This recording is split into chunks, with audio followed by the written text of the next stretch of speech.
Sa usa ka manindog nga tanaman, nagtindog ang gamay nga tanong.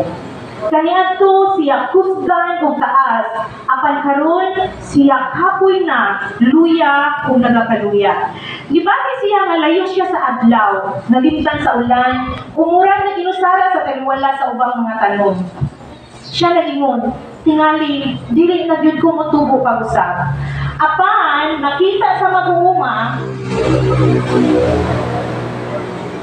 wala siya misinggit, wala siya mipamutol, kundi gisugdan niya pag-atiman ang tanong.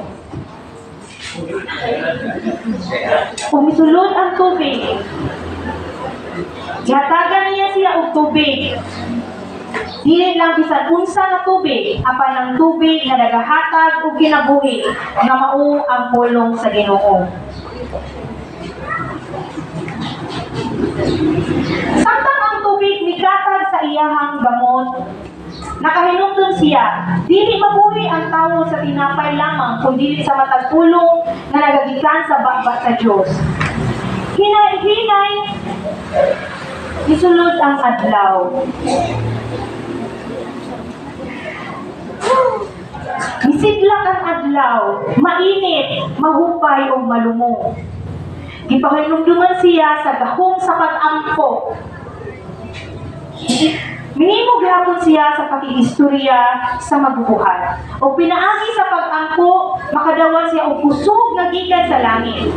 Ang pag-ampo sa matarong adunay dako nga gahom o bibig-bigo.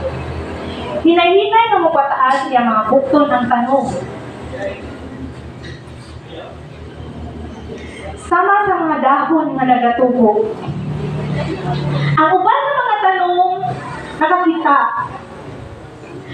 Kung padulong kaniya, ang usa kanila muhikap gamay sa iyang abaga. Ang mga tanong nga kaniadto iyang ginahuna nga taas ra. Ug iyang kita iyang ginahuna nga busy kay sila nakalimtan ako ani nila. Apan ning paduol kaniya ug nagpahimangno. Niduol sila, ipanalikod kaniya gikan sa hangin.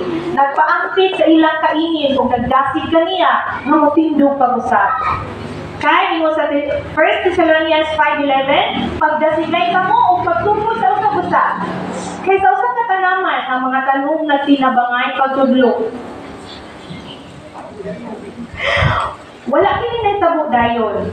Apan pinaagi sa pulong sa pagpulong sa pag-ampo o sa panaghiusa ang gamay nga tanong misugod og tubo pag-usab. Ug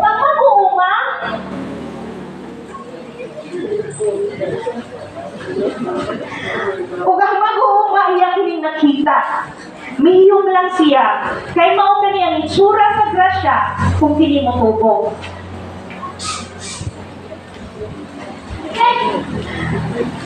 Ingon sa 2 Pedro 3:18, pagatubuan kamo diha sa grasya, ug kahibalo, kag Ginoo ug manluluwas nga si Jesu-Kristo.